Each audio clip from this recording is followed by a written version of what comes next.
Përshëndetje dëgjues të nderuar, edhe sot jemi së bashku me emisionin e përjavshëm Radio Mix këtu në valët e Radio Shkupit, në udhëheqje të së cilit jam unë Hajru Shmani. Në emisionin e sotëm kemi të ftuar Kasam Selimin, i cili ka të mbaruar Fakultetin e Gazetarisë në Universitetin e Tetovës, ndërsa për vite me radhë ka ushtruar edhe profesionin e gazetarit në disa media të vendit tonë. Tani Kasami është duke jetuar dhe vepruar në Zvicër, ku gjithashtu përveç punës aktive nuk është ndarë gazetarisë duke prezantuar sportistët shqiptar në diasporë. Për të mësuar më shumë rreth jetës dhe veprimtarisë së Kasam Selimit, qëndroni me ne. Në realizimin e emisionit sot më ndihmuan mjeshtër zëri Ibrahimi Meri, ndërsa për zgjedhja muzikore si zakonisht në emisionin ton vjen nga Driton Sulejmani. Pikërisht emisionin e sotëm e nisim me një këngë nga një këngëtar nga Gostivari, është Ardit Stafaj dhe kënga e tij Të faleminderit.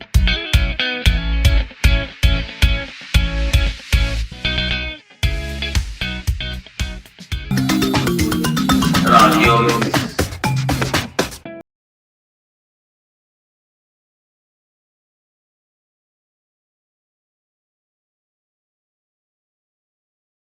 Kurse edhe paralajmëruam në fillim, si çdo javë në emisionin Radio Mix në kuadër të Radio Shkupit sjellim profile të ndryshme të njerëzve të cilët kanë të bëjnë me punën e tyre si në vend, gjithashtu edhe jashtë vendit ton. Por kësaj radhe kemi sjell në emisionin ton një fytyrë krejt ndryshe, një personazh i cili me 35 vitet e tija që ka në supe ka arritur të bëjë një karrierë të mirë në vendin ton, e tani veç më disa vite pothuajse ju ka afruar një dekade të punoj dhe veproj edhe në Zvicër. Bëhet fjalë për Kasam Selimin, i cili ka përfunduar Fakultetin e Gazetarisë në Universitetin e Tetovës, por gjithsesi jeta e tij e gazetarisë dhe kolegu ton ka ndryshuar më pas duke u larguar nga vendlindja për të jetuar dhe të punuar në Zvicër, por duke mos lënë asnjëherë anash mikrofonin, kamerën dhe shkollën, ashtu siç themi edhe ne zanatin e vjetër gazetarin. Me Kasamin do të bisedojmë gjërësisht për jetën e tij, karrierën e tij dhe gjithçka që ka të bëj me punën që ka bërë. Gjithsesi ne jemi krenar që kemi të rinj të cilët edhe kur dalin jashtë vendlindjes na prezantojnë denjësisht me veprat e tyre. Kasam, faleminderit që gjete kohë, ke ardhur në pushime dhe të kemi marrë disa orë nga pushimi dhe jeta normale në Gostivar me familje, por besoj që do të kalojmë çaste të mira, do të kënaqen edhe dëgjuesit tanë për të mësuar dhe për të frymëzuar për të punuar dhe për të arritur atë të cilën edhe synojnë. Erosh, faleminderit shumë, kënaqësi të jem tu në studiot tuaj, faleminderit shumë ty për ftesën, përshëndes të dëgjuesit e Radio Shkupit dhe uroj që nga kjo bisedë spaku si thate të arrim të frymëzojmë dikën tek e fundit ta duan profesionin, çfarëdo profesioni, po sa mos gazetarin, që është një profesion që gjithmonë mban lidhun dhe gjithmonë të frymëzon të japësh sa më shumë nga ky profesion. Duke marrë parasysh që ne njihemi një kohë të gjatë, jemi takuar shpesh edhe në Gostivar, jemi aktiv edhe në rrjetet sociale dhe kontaktojmë, mbajmë lidhjet vllazërore edhe kur ti po jeton në Zvicër. Unë mbaj mend që Kasamin gjithkund ku e ke kërkuar, ndoshta edhe kur nuk e ke kërkuar ke mundur ta gjejsh. Por për të mësuar pak më tepër atë dëgjuesit tan, do të donim të dinim se si ka qenë fëmijëria e Kasam Selimit, i cili vjen nga një fshat i largët i Gostivarit. Është fshati Korit, që ka shumë emër dhe flitet shumë për këtë fshat dhe ka dhënë vërtet njerëz të cilët ndoshta sot kur i kujtojmë mendojmë të gjithë se si nga i fshat dalin kaq njerëz të cilët edhe japin shoqërisë kaq shumë. Pra do të donim të dinim pak më tepër për fëmijërinë e Kasamit. Kështu, jam i lindur, i rritur në fshatin Korit, jam fëmiu i pestë i familjes, i babait Sulejmani dhe nënës Bilkie. Më thonë jam fëmiu i katërt, jam djali vetëm, janë 4 motra dhe unë djali vetëm. Më thonë fëmijërinë e kam kaluar në fshat deri në moshën afër të 20-tave. Atje përveç shkollimit kam shërbyer dhe faktikisht jam rritur me punën në zanatin e babës si shitës. Prindërit tanë na kanë edukuar, na kanë mësuar dhe na kanë dhënë përvojën e tyre të jetës. Faktikisht kam punuar shumë i ri, do kisha thënë ndoshta në klasë parë dytën kemi filluar të punojmë, ta ndihmojmë familjen, një përvojë që edhe sot e kësaj dite na ndihmon, domethënë ta duam, ta ndihmojmë familjen, t'i japim krah familjes, sepse babait dhe familjes në anëstime i duhej një ndihmë. Ishte sado që një dyqan i vogël aty në fshat, po kishte nevojë në atë kohë, kishte shumë leverdi, kishte shumë punë, dhe ne me motrat e mia e kemi ndihmuar familjen tonë. Pastaj masi e mbarova shkollën fillore në fshatin Korit, në shkollën përparimi, pastaj u regjistrova në shkollën e mesme teknike në Kosivar, edhe aty me korrespondencën për shkak të largësisë, për shkak të kushteve dhe idesë për të vazhduar, për ta ndihmuar. Domethënë deri në ka viti 2004-2005 ne kemi banuar, kemi jetuar në Korit, dhe prej atëherë fillon më jeta të mendojmë, për shkak se fshati jonë dhe mos filloi të zbehet, kishte filluar mos ketë njerëz, mos ketë punë, kuptimin në ato që ne ishim rritur dhe jetonim për asaj pune me të cilën prindërit e mi i rriten 5 fëmijë, i shkolluan me mundësitë e tyre, do kisha thënë u dhanë gjitha mundësitë aq sa mundeshte, dhe pastaj të filluam të kërkojmë alternativa se çfarë do bëjmë mbas kësaj. Unë kisha gjithmonë në ëndër dhe kisha dëshirë të madhe një ditë të bëhem gazetar.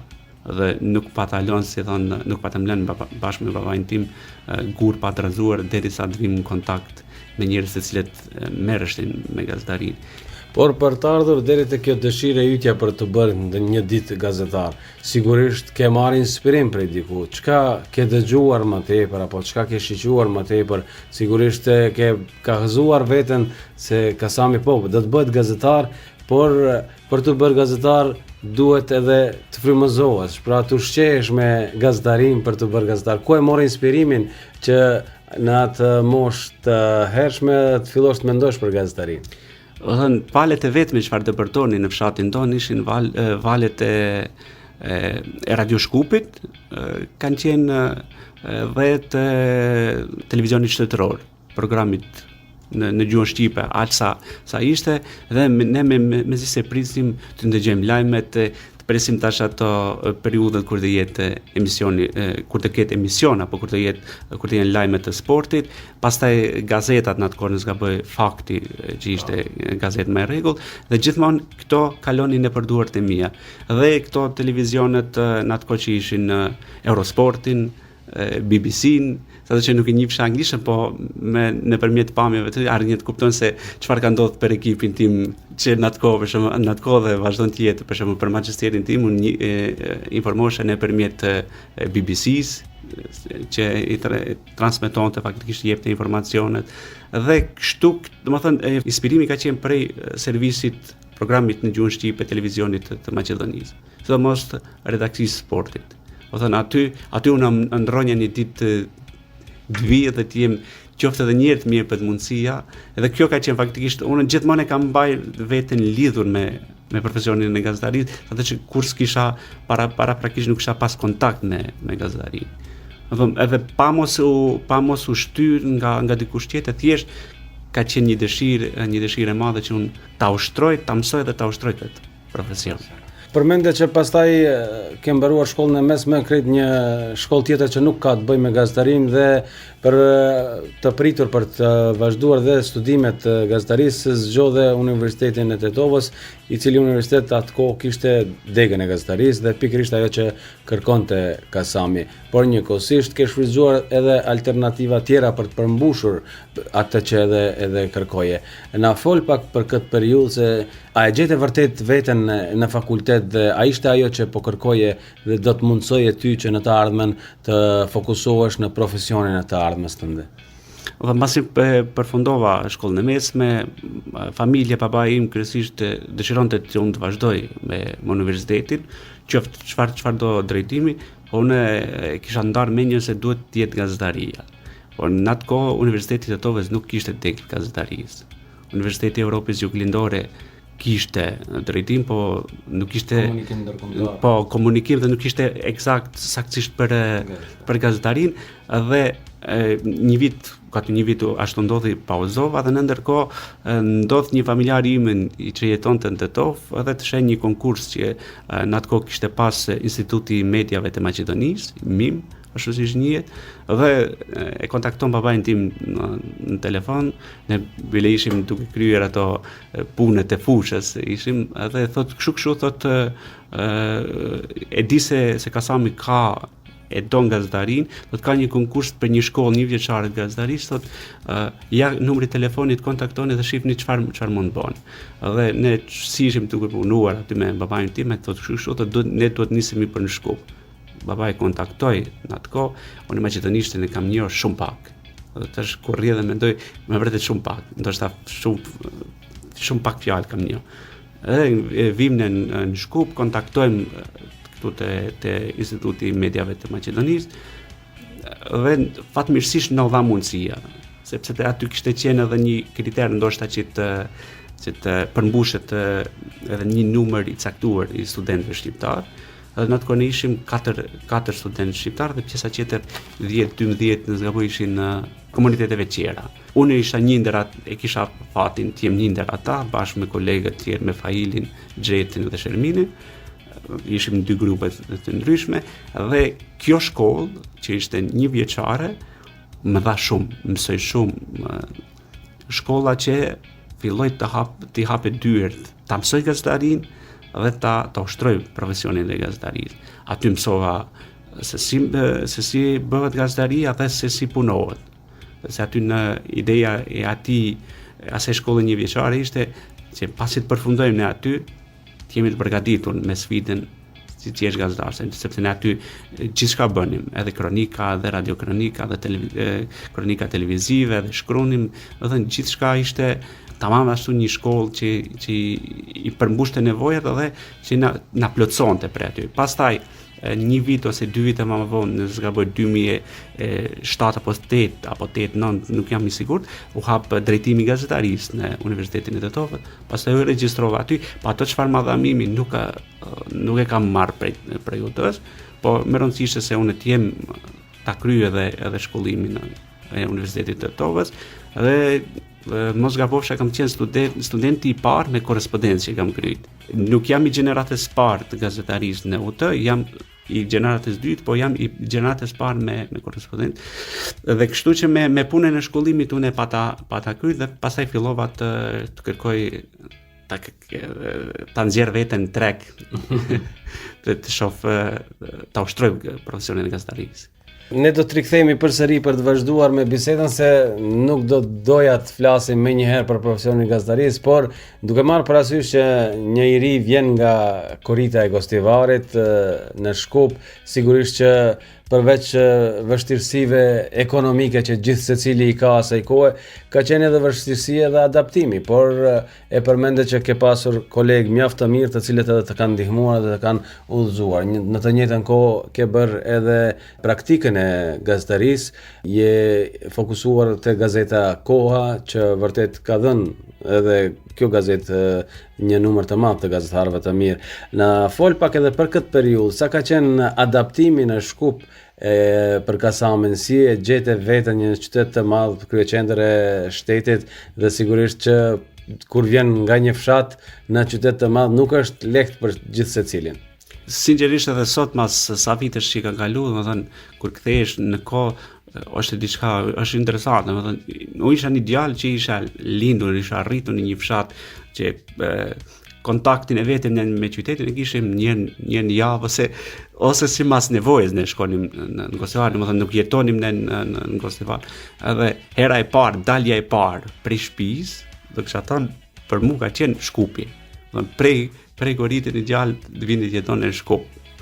Kur ka marrë këto, domethënë krejtë ndryshe, një qytet i madh që nuk ja shifnja ku e ka fundin, me infrastrukturë, me komunikacion, me gjuhë të ndryshme të cilat kur si kishim ndëgjuar, po fal dëshires, fal vullnetit, fal përkrahjes familjes, të cilat patën qëndru në zgaboj kam qenë i pari i familjes, kështu që kam filluar të merrem edhe me shkollim më të lartë edhe në mesent, edhe fale dhe si thash edhe kolegut tash në televizionin Alsat me Fajlit Ismailit, pastaj edhe njerëzve tjerë të cilët fillun ta njohin ideal për një fshati të largë të Gosivarit që kishin dëgjuar për Koritën fale dhe njerëzve të cilat kanë dhënë kontribut të kaluarën apo jepin kontribut për Koritën, u fillun të pranojnë gjithë mirë dhe të gjithë të ndihmojnë.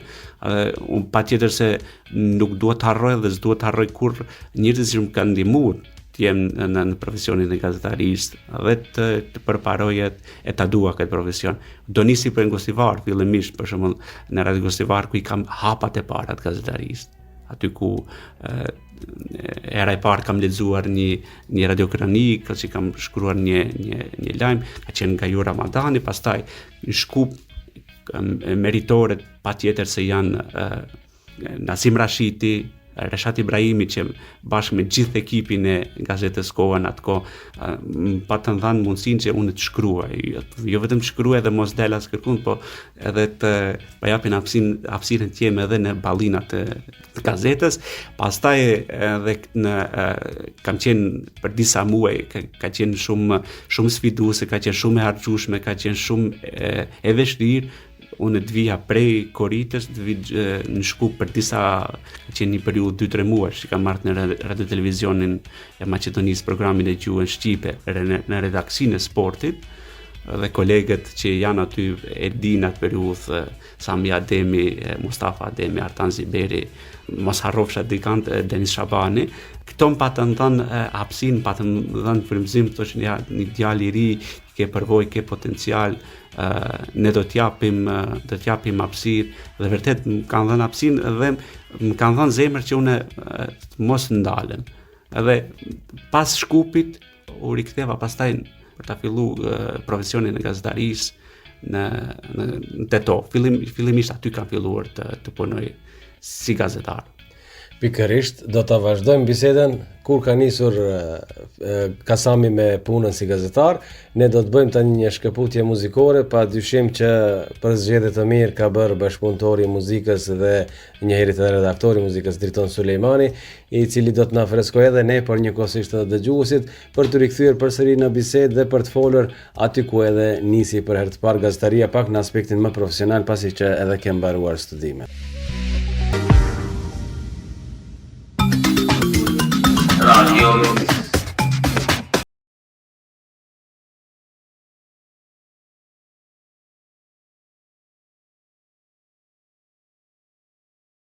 Studio të nderuar dëgjues dhe po zhvillojmë bisedë me Kasam Selimin nga Gostivari, I cili jeton dhe vepron tani në Zvicër, por njëkohësisht po flasim për temën e gazetarisë pasi që Kasami është kolegi yni I cili ka punuar në shumë media të ndryshme të vendit tonë dhe gjithsesi ajo që na intereson ne, por edhe ju, është për të fokusuar se si një I ri nga një fshat I largët I Gostivarit siç është Korita arrin që të bëj një karrierë dhe sot flasim së bashku me te për të frymëzuar ndoshta edhe rininë e sotit që shpesh herë edhe nuk dinë se nga t'ja fillojnë, por gjithsesi vullneti I madh, dëshira e madhe për të bërë diçka e bjen në pikën 0 sfidën dhe arrihet gjithçka. Ne Kasam gjatë gjithë bisedës folëm që për të arritur deri te profesionalizmi duhet shumë mund, duhet shumë sakrificë dhe këtë e ke dhënë. Duke ta mundsuar normalisht edhe familja, prindërit e tu, gjithsesi të afërmit dhe kolegët më pas. Dhe e përmende në mbyllje se aty për herë të parë ke filluar të punosh si gazetar në Tetov. Na e përshkruaj pra edhe momentin se kur Kasami nisi për herë të parë dhe si ishte ndjenja. Masi përfundova punën praktike këtu të Radio Televizioni Maqedonisë, tash më ishim të interesuar të gjejmë një vend pune si gazetar, sepse këtu ishte e pamundur. Megjithse kishte iniciativë, kishte vullnet për të ngelur unë këtu, po ishte e pamundur në atë kohë, nuk di për çfarë arsye. Për arsye financiare, sigurisht ka qenë. Dhe tash më filluam ne të kërkojmë një alternativë, një mundësi tjetër se ku do isha, do ishte Gosivarja, Tetova, ndoshta edhe Shkupi në atë kohë. Dhe vjen nëpërmjet një familjari Bekim Aziti që ishte prezantues I lajmeve në televizionin Koha në Tetov. Ai ja rekomandon drejtorit Mevai Avdiut që Abdiu që e përshëndes shumë, thot kështu kam një familjar, thot let vjen, shkojmë ne atje, komunikojnë dhe thot do t'ja nisish. Kjo ka qenë një gëzim i madh që sa harroj sinqerisht se më dha mundësia dikush e vlerësonte ato çfarë unë kishte, po kurse kishte provuar më tepër përveç se puna praktike që unë kisha bërë në disa media, edhe në TV-koa fillova si gazetar. Fillimisht ideja ishte si një gazetar i sportit, pastaj se gjithmonë sportin e kam pas ëndër, më thënë të jem një gazetar i sportit. Dhe në TV-koa aty më pranuar shumë mirë, një djalë prapiri, më thënë me një qytet tjetër pastaj, ndoshta edhe me shumë sende ndryshe prapë që dallonte prej Shkupit e prej Gosivarit. Një djalë, domethënë që s'kisha se gjesha dikant Gostivarit në studio, mi po ndoshta afërsia që ka tetova dhe Gostivari, ndoshta ishte pak më lehtë se sa në Shkup që erdha, se tek e fundit flisesh te shqipa që domethënë ishte më lehtë. Në Shkup ishte pak më vështirë shkaku se ndoshta operatori, ndoshta bashkëpunëtorët kishte një pjesë që flisnin gjuhën maqedone, po edhe ishte pak më vështirë. Në Shkup në Tetov pastaj filloi të jetë më lehtë për mua, dhe aty pastaj fillova të hyna të tregun, do kisha thonë të gazetarisë, dhe më kam pranuar shumë mirë, domethënë vazhdimisht në terren, vazhdimisht me sfidat që i kishte gazetaria, që vërtet dallonte dhe megjithëse ne vinim me një përvojë prej brenda që i njihnim deri diku profesionin edhe sfidat që i ka terreni, po ky terreni i realt ishte shumë edhe më i vështirë. Pastaj tjetra sfidë ishte se unë jetoja në Gostivar, pastaj se ne u transferuam një pjesë e familjes pe fshati, zbritem në Gostivar, pastaj duheshte prej Gostivarit të punoj në Tetov, çdo ditë ndodhte, dhe pastaj një kohë masi e morra pak veten kështu, i thosha drejtorit kur ka një aktivitet në Gostivar, a mund ta marr kamerën, të vetë ta bëj xhirimin, nuk e njihsha punën në kamerës. Edhe mundohesh ashtu ndonjëherë bardh, ndonjëherë cil, ndonjëherë zoom, ndonjëherë turbull, mundohesha sa më shumë ta punizoj televizionin, ai ishte si një shenjë respekti se unë duhet të bëj diçka më tepër se sa çfarë jam i dakorduar dhe i marr vesh me drejtorin, se di kur kthehesh ndonjëherë e kalume të frymëzon, definitivisht. Unë kisha një rrogë në atë kohë, ishin 200 euro, starti, ne pagonim me familjen time 150 euro qira në Gostivar, 20 euro apo 30 euro kisha autobusin, biletën mujore që paguaj, dhe mu, si punëtor, më thonë, mbetshin vetëm 20 euro. 20 euro, atëherë një hamburger apo një denar apo sen kushtonte 80 denar. Unë hajsha një, dytin e shikojsha po s'ma funcionte xhepi. Babai im, domethënë sepse ne filluam të tërhiqemi prej lart, nuk kishte ku kapet për punë. Edhe kishim një vetur në atë kohë për ne shumë e mirë. Kishte shku kështë e blejt një këto mbishkrim tabel taksi, dhe filloj si taksi të punone, po derisa i boni ato atë rrethin që punon. O thënë, ne jetonim prej rrogës time, për i kësaj që thonë 200 euro që misha, dhe plus pastaj babi im që fillon të 100 denar, 200 denar, ishte shumë sfiduese, po ne ja dolem, pastaj babi filloj të ketë më tepër punë, pastaj edhe një motër erdhë bashkë me neve dhe e filloj të punon dhe fillum në ta marrin vetin. Pa lajm mbaj mend sa herë që shkoj te qendra tregtare në Tetov dhe te studiot e TV-kout, vazhdon të jetë aty, domethënë kjo hamburgeria apo si quhet dajti, gjithmonë më shkon parasysh edhe gjithmonë e kujtoj them se kisha dëshirë ta haj edhe një hamburger, po xhepi se përballonte, sepse i kisha 100 denarët e fundit, të cilët më jepte babai më jepte. Ishte shumë sfiduese, po kalun gjitha këto. I kujton, po kalun dhe mbasi e përfundova Tetovën, mendum se ka ardhur më koha të kthehemi në Gostivarin. Se u bon disa vite që ishim fillimisht Shkupe, pastaj në Tetove, dhe u ktheva nëpërmjet shoku bashkëpunëtori, kolegut tim të ngushtë, Driton Zenkut, u ktheva në televizionin TV2 në Gostivar.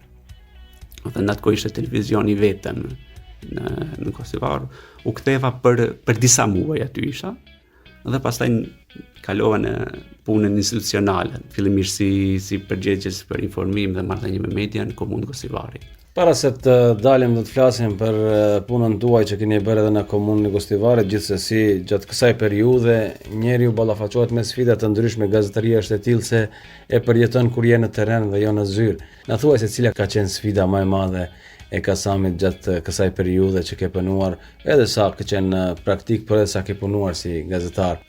Gjithmonë tash kur e rri dhe kujtoj për shembull se të koha zakonisht kur isha apo edhe më përpara në për këto ku pata bë praktik, gjithmonë më interesonte si do jetë përjetimi im I parë kur do shkoj në një stadium, në një sallë sportive, edhe gjithmonë e përjetonja shumë veçantë. Edhe sa herë tash e shoh klubin futbollistik Shkendia, për shembull, ose stadiumin e Tetovit, gjithmonë kam kujtime shumë të mira aty.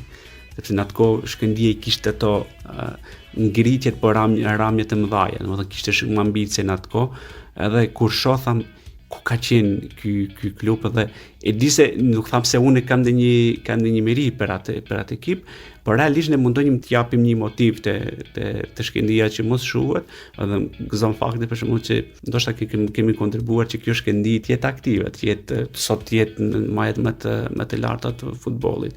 Sfida të tjera për shembull kanë qenë mosnjohja e qytetit ku kam punuar.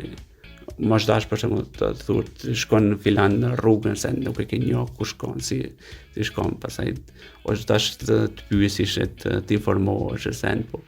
Ka qenë shumë sfiduese, ka qenë edhe po ka pas edhe momente shumë interesante. Për të shihur sa herë është një nga momentet që gjithmonë ua tregoj është kemi dalë të bëjmë një intervistë, një anketë me qytetarët në televizionin Koha. Problematika ishte kush kanë faj komsoret apo vozitësit të vijat e bardha, mos respektimin e vijave të bardha. Edhe tash një kalimtar paranoi të fliste sepse ishte shumë e vështirë të realizosh intervista, anketa.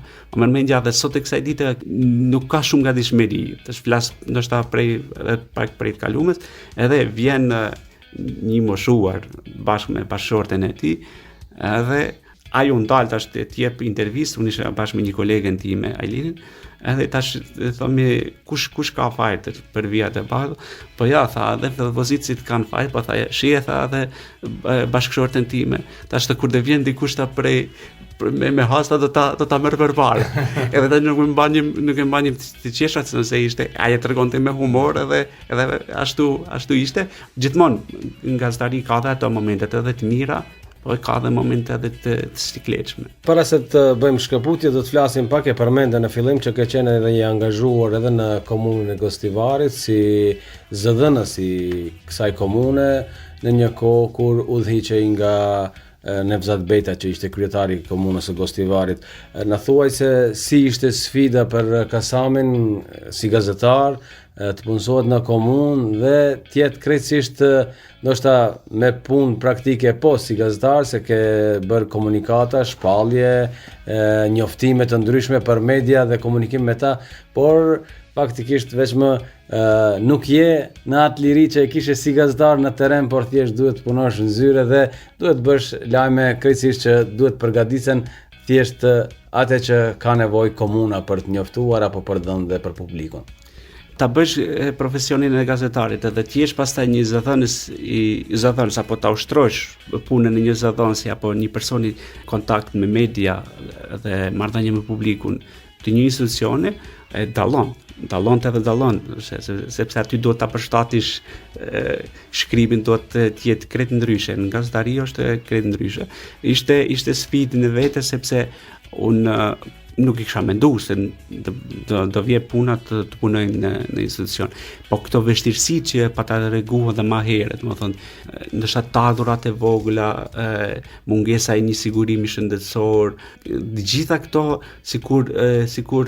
sikur mbinden pastaj kur merret mundësia për të angazhuar në komunë Gostivarit, sikur këto tash kalon mbi gjitha dhe faktikisht mbinden që unë të paranoj të angazhohem fillimisht si një në punës administrativ referent në komunën Gostivarit, por gjithnjë, do thënë puna ime vetëm në komunë kur kam qenë ka qenë puna me mediat, komunikata, shkrime, fotografi, mirëmbajtje e faqes, përgatitja e revistës së komunës, dhe kjo kishte një besim shumë i madh që unë e pata ndjeqë mu dha, isha në moshë 19-20 vjeçare kur hyna fillimisht në komunën Gostivarit. Dhe një djalë i ri, pa një përvojë, kisha unë përvojë, por ndoshta edhe është dashur një përvojë pa më e madhe, se nuk e njihsha realitetin, nuk e njihsha zhvillimet, sepse në komunë ka të politikat e veta siku, po kryetari atëhershëm Nevzat Bejta bashkë me bashkëpunëtorët e tyre ma dhanë një besim, dhe fjala e parë dhe vetme që mbaj mend për Nevzatin në atë kohë, Nevzat Bejtës ka qenë ata merr mendja ta bësh këtë punë.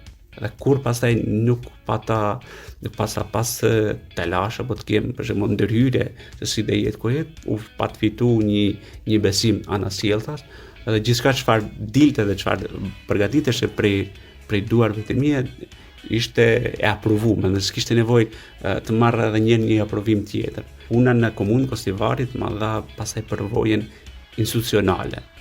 Do thënë ta njihja tash edhe institucioni se si funksionon edhe se si është, dhe në moshë 3 unë mora 2 përvoja të mëdha, gazetarinë edhe përvojën institucionale, po edhe kjo përvojë institucionale e lidhur me pak a shumë drejtiku me profesionin e gazetarisë.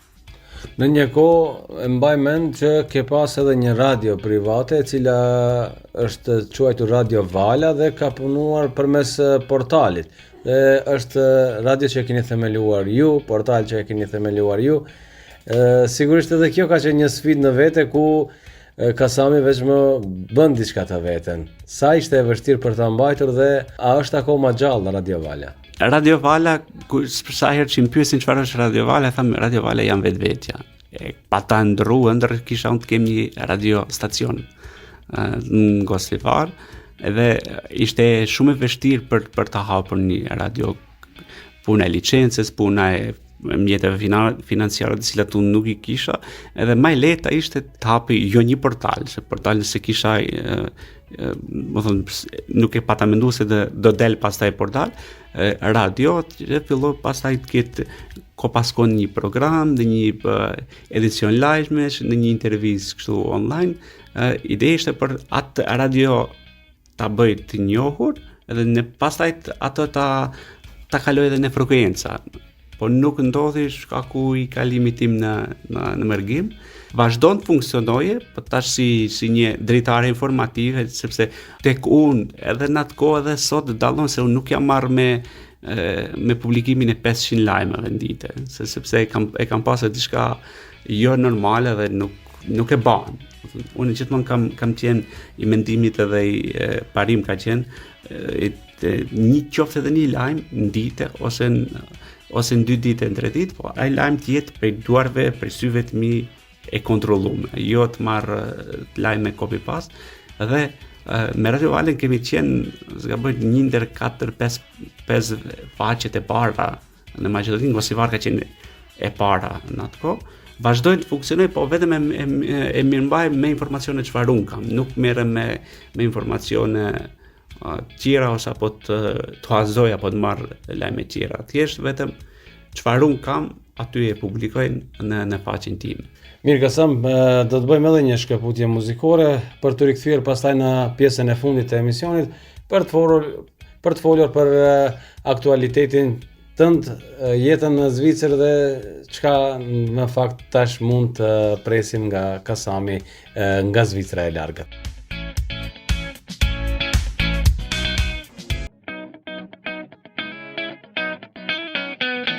Jemi rikthyer përsëri, të nderuar dëgjues, të gjithë që ndoshta më vonë janë inkuadruar në valët e Radio Shkupit, po ju njoftojmë që po shoqërojmë me emisionin Radio Mix, ndërsa mysafir kemi kolegun Kasam Selimi, i cili vjen nga Gostivari, në fakt është nga fshati Korit i Gostivarit, por tashmë për më shumë se 7 vite po bën që jeton dhe vepron në Zvicër, dhe pikërisht jemi në pjesën e fundit të emisionit ku do të flasim pak më tepër për atë se si Kasami merr vendimin për të lënë vendlinjen pas shumë këtyre aktiviteteve, pas shumë peripecive, Po shumë mundi që dha për të bërë një gazetar, vendos që më në fund të merr rrugën e mërgimit që veç më jemi mësuar shumica e të rinjve kanë nisur të largohen nga vendlindja duke mos gjetur perspektivë, por në këtë rast Kasami ka pasur punë, por ka kërkuar diçka më tepër.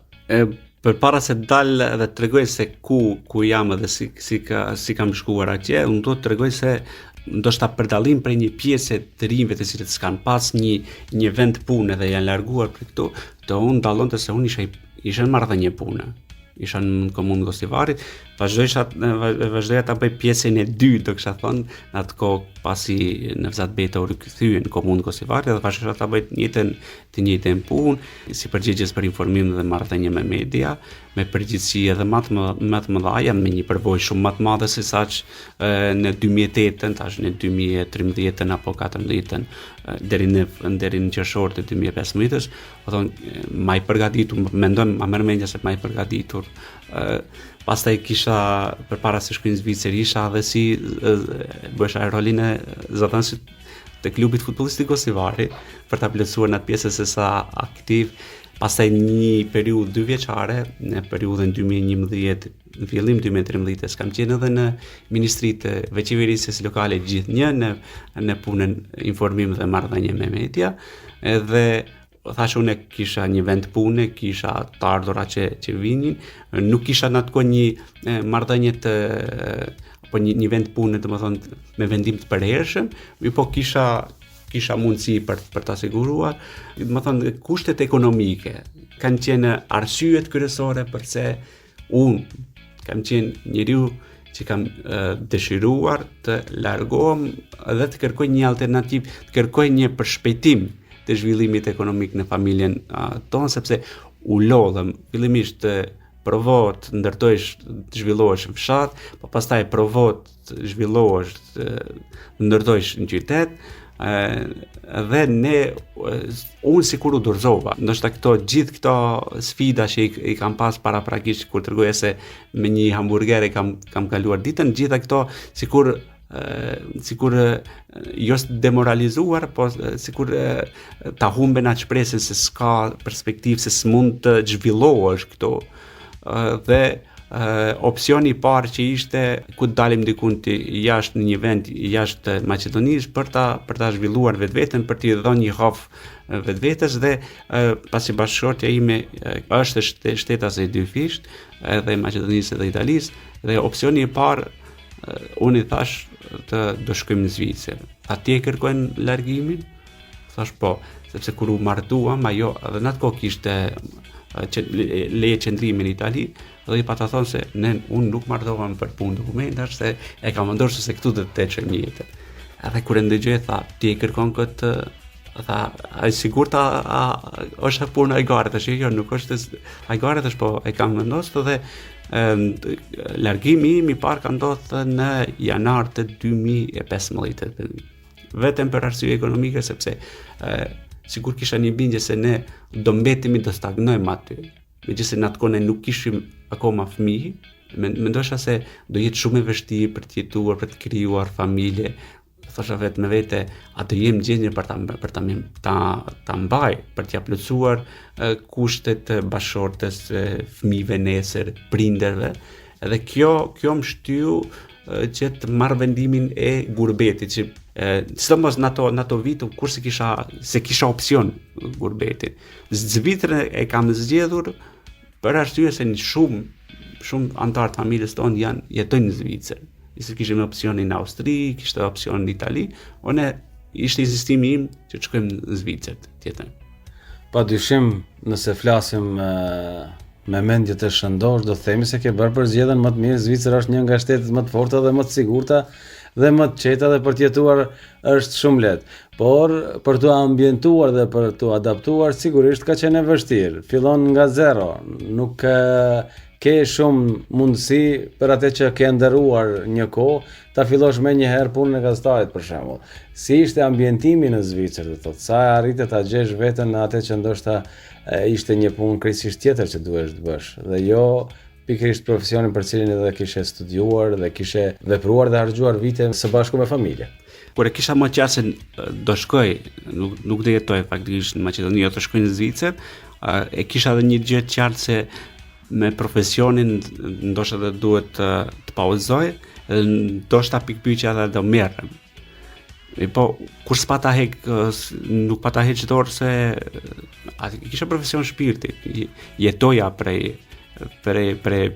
atij profesioni dhe sendin e vetim çfarë morra prej këtu, gjithmonë edhe kur e kam bë komunikimin e parë për njerëz që unë shkoj në gurbet, tham gjithçka lej këtu, marr vetëm me radiovalen, edhe me radiovalen fillova ko pas ko të interesohem se çfarë bëjnë shqiptarët, që si jetojnë, cilat janë ato aktivitetet në të cilat merren shqiptarët atje. Mi po, ishte e pamundur të edhe atëherë dhe sot e kësaj dite të jetojsh për profesionit gazetarisë dhe mu desh fillimisht filloj puna e parë si ndërtimtar. Punë ndërtimtari e kam bërë 6 muaj, pastaj u riktheva, domethënë zanati i babes nuk më lan rrugë, si shitet si pata treguar në fillim, dhe filloi të lehtësohet rruga, po shumë më e vështirë se saç kur erdha prej Korite në Shkup. Dallonte shkaku se atje flitesh një gjuhë krejt tjetër. Unë dhe shumë të ri je ministër dhe kemi shkuar pa u përgatitur. Pa mos ditur dy fjalë të gjuhës ku shkon. Dhe sot e kësaj dite kur dikush më pyetën edhe kur ndëgjoj se dikush bën lëvizje për të larguar, e tham bën çfarë të bësh, mëso gjuhën. Së gjuhën mos shko një djalë apo një vajzë e madhe të jesh i varur prej dikujt tjetër. Ti shkoj edhe ti bësh barr dikujt tjetër. Ne gjetëm për krajin të familja, të pjesa e familjes, ne kur shkuam atje, shkuam direkt brenda, jetojnim bashkë me pjesën tjetër të familjes, që i përshëndes dhe jam shumë falenderues të axhës tim dhe njëkohësisht edhe të tezës time. Ne jetuam aty, po ne ishim vetishëm se duhet të fillojmë të pavarësohemi për aty, se do shkojnë 1 muaj, 2, 3 dhe duhet të kërkojmë. Unë duhet të kthehem në Maqedoni për ta bërë procedurën e bashkimit familjar, bashkëshortja ime filloi punën atje me të ardhura minimale, për në Zvicër, nëse ja tregon dikujt shifrën 3.000 franka për shembull të duket shumë, po për atje janë shifra minimale. Domethënë që vetëm paguan qiran, vetëm shpenzime çfarë janë ato dhe nuk mund të mendosh të bësh diçka tjetër. Bashkëshortja e kaloi atë sfidë fal familjarëve të cilët na i përgatiten terrenin të gjejnë një punë, të unë zgjati më tepër. Zgjati 6 muaj ditë pa punë, shkova në Zvicër. Këndej ngushtoheshin punët e sapet, siç thot populli. Prindërit kishin nevojë, jo se jetonin prej të ardhmeve të mia, po unë kisha të hapur këtu do llogari, punë kredish për çështje shtëpie sent dhe besoj se ishin, ndoshta ka qenë periudha më e vështirë përpara se të nisi të punoj. Ku s'kishte shpresë. Fillimisht na thonin po të kishte ardhur pranverë dhe kishte pas ma tepër punë, tash ti ka ardhur para pushimeve të verës, po masi të kalojnë pushimeve të verës dhe ketë punë atëherë, filloi pushimet e verës mbaruan, filloi sezoni i punës, jo s'ke kualifikim ky profesioni, se të shqiptarët realisht kryesisht ma tepër kanë qenë puna e ndërtimit ose disa punë të cilat për mua nuk kanë qenë, duart e mia nuk kishin prekur atë lloj pune, dhe filloi vjeshta, pastaj vjeshta e vonshme deri në kishte tentativa te ky taj, por gjithmonë pak të kishte ditur gjuhën ja 10%, ja 20%. Dhe gjitha këto krijonin nervozizëm, krijonin dëshpërim. Dhe në një moment ndodh çaxha im e kontakton një familjar pak më të largët tonin dhe i thotë kështu, thotë Kasami është në Zvicër dhe thotë i boni gati 6 muaj pa punë, thotë si t'je bëjmë, thotë le të vine. Ama thotë Kasami nuk din as pak me këtë punë, thotë le të vine të t'ja jap mundësinë. Aty punova 6 muaj në ndërtimtari. Ato që e njojnë të thënë në gjuhën e ndërtimtarisë i bërcuk, apo shtres me beton, dyshe me, aty pa ta punu, kur s'kisha pas punë kontakt me cement, me gjëra tjera, me punë, ja dola, po kishte momente edhe të binte të qash. Sigurisht që nuk ka qenë lehtë, se nuk kemi edhe shumë kohë për të mbyllur emisionin. Do të donim të dinim se ke dhënë një kontribut mjaft edhe në prezantimin e shumë sportistëve dhe punonjësve të ndryshëm nga Zvicra. Do të thotë kalove sfidat e ndryshme dhe arritet që të gjesh një kohë për të dhënë një kontribut përsëri aty ku të flente zemra. Na thuaj se atë ndihmuan njerëzit dhe kompanitë e ndryshme shqiptare në Zvicër për të bërë një prezantim të tillë, apo thjesht ishte edhe kjo nga vullneti i madh që kishte dhe dëshira e madhe që kishte për këtë punë? Fillimisht kur shkova atje, pata interesim se me çfarë mirën kryesisht njerëzit tanë, e pash se sporti është fusha ku i gjen më tepër njerëzit tanë, të rinj tanë, fillimisht me shkrime, pastaj në 2019 erdhi hera e parë që unë të mendoj diçka më shumë se kjo. Dhe mu realizu ëndra, fillova emisionin Sporti Shqiptar në Mergim, një emision javor, i rregull, që e merret me gjithë, që jap kontribut, ma merr mendja për gjithë shqiptarët. Domethënë nuk bëj dallim, a janë shqiptarë të tanës maqedonisë, a janë të Kosovës, domethënë të gjithë kanë hapësinë dhe merrem me të gjitha me të gjithë sportistët të cilët jetojnë. Domethënë ky emision u dedikohet vetëm mërgatës atje. A ka gjetë përkraj, a ka gjetë akoma jo ndoshta në atë masën e pritjeve të mia dhe pritjeve që njerëzit ndoshta e shohin prej jashtë, mu më kanë ndihmuar disa individ. Do shpejtësoj frekuencat tuaj nëpërmjet Radio Shkupit, të falenderoj pak njerëz, ama që japin shumë kontribut, Shqiprim Saliun, Lindimin, Yilnim Jusufin, Saladin Saliun, Abni Mustafën, pastaj Besim Bublicën, pastaj Nakip Mehmetin, Shenazit Tahiri. Këto janë njerëz të cilët janë njerëz që kontribojnë për emisionin Sporti Shqiptar. Unë nuk kam të ardhmë të rregullta, nuk kam të ardhmë të cilët tham se këtë muaj do t'i kem to. Jo, unë jetoj faktikisht për një kontributi, për njerëzve të cilët duan ta ndihmojnë. Është një kontribut, është një investim imi dhe i familjes time. Domethënë ideja është të japim një kontribut, po pse jo edhe do zoti edhe nëse të jetoj prej kësaj pune. Po atë ndodhe kështu, janë shumë faktorë. Unë për ta zhvilluar këtë emision do të ndaj ditët e lira kur i kam prej punës, sepse punoj 43 orë. Pastaj këto ore të për emisionin për të zhvilluar që merr shumë kohë, sepse gjithçka e bëj vetë, nga ideja deri në realizim, finalizim, e bëj vetë dhe këto kohë jam marr vetvetes, në kohën kur duhet të pushoj, dhe jam marr familjes time. Po e bëj me shumë dëshirë, e bëj me shumë vullnet dhe e bëj pa mos ju imponuar as kërkujt. E di, jam vetëdijshëm dhe e shoh se mund të jap një kontribut për kombin tim. Dhe atje sfaku në Mergim, sado që është ndoshta e dhimbshëm që ne jemi jashtë atje, po jap kontribut për gjithë shqiptarinë atje. Dhe deri sot kam realizuar 122 emisione, edhe i kam përfshirë për gjitha pjesëve të shqiptarisë dhe kjo më gëzon edhe më nderon edhe më plotson.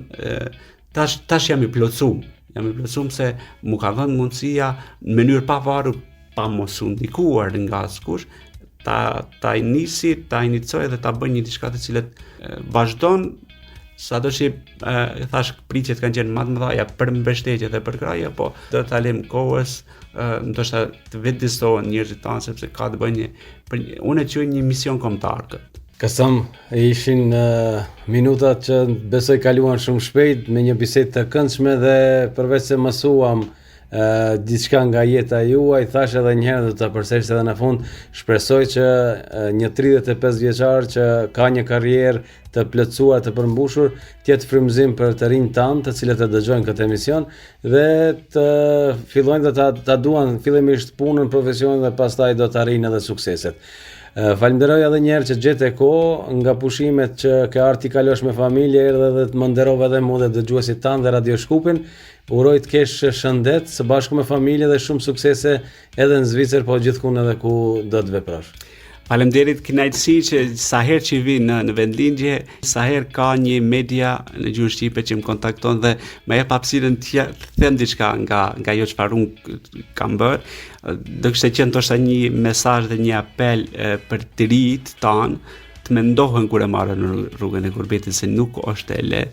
Të fillojmë t'ja japim hakun vendit ton. Unë për vete e fajsoj veten dhe tham se ndoshta s'ja kemi dhënë hakun vendit ton. Të fillojmë mendojmë se vendi jon ka nevojë. Tash dikush më thotë se po ti pse s'kthehesh. Neve I kemi hyrë kësaj vallje. Tash edhe të kthehesh edhe mos kthehesh, po s'paku këto që janë këtu, le të mendojmë pak më gjatë para se ta marrën vendimin. Le të japin vendit hakun, le të kontribuojnë se edhe atje ne duhet të japim shumë mund, shumë sakrificë për të mbijetuar. Një pjesë e jona që kemi shkuar vonë, ne mbijetojmë. Zhvillohemi, po jo në atë ritmin që kemi menduar. Radio Shkupit, ty personalisht Hajrush, që njoh prej minimalisht, më thëmë prej të gazeta Koha, pastaj edhe kolegë dhe në si zëdhënësi Shkupit, zëdhënësi I ekipit, kështu që e bëni hapin e madh të EPS Shkupit, më thënë, të rej shumë sukses, falenderoj shumë nga zemra për hapësirën dhe gjithat mirat ju uroj dhe gjithmonë dëgjofshim nga vetëlindja fjalë të mira, prosperitet dhe zhvillim. Dëgjues të nderuar, ishte kjo e gjitha që kishim përgatitur për emisionin e sotëm Radio Mix me mysafir Kasam Selimi, I cili ka të mbaruar Fakultetin e Gazetarisë në Universitetin e Tetovës, ndërsa për vite me radhë ka ushtruar profesionin e gazetarit në disa media vendore, por që tani Kasami jeton dhe vepron në Zvicër, ku gjithashtu përveç punës aktive nuk I është ndarë gazetarisë, duke prezantuar sportistët shqiptar në diasporë. Emisionin e përgatita dhe udhëhoqa unë Hajrush Shmani, ton mjeshtër Ibrahim Imeri, për zgjedhja muzikore ishte e kolegut Driton Sulejmani, deri në takimin ton të radhës, bashkëmiru dëgjofshim. Radio Mix. Radio Shkupi.